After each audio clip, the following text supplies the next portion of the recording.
All right, in verse 7. Jesus saith unto them, fill the water pots with water. And they filled them up to the brim. So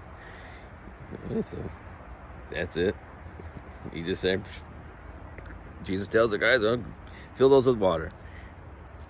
To the brim. Fill them up. In verse 8. And he saith unto them, draw out now, and bear unto the governor of the feast. And they bear it.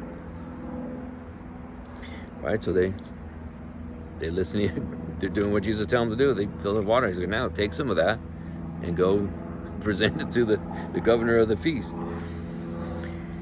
Okay, verse 9.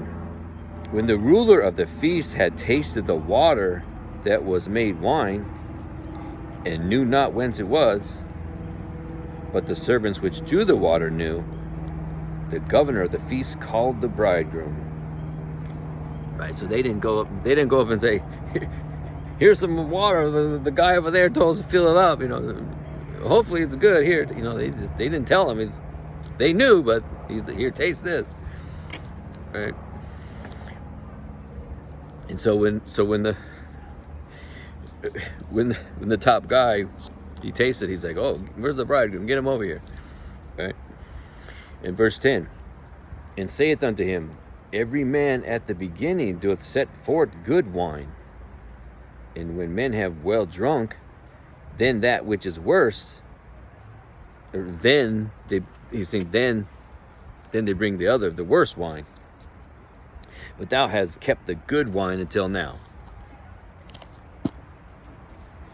So he's like congratulating them. Like, man, usually they save the bad wine for the end when everybody's drunk and all their fill.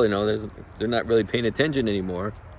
And they don't really tell the difference. And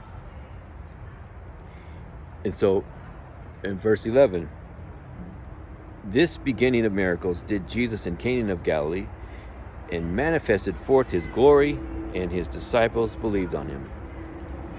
So this was just the first miracle that he did, and it just went from there. It just sparked up signs and wonders, and all the disciples believed in him, and he's like, okay, let's get this ball rolling.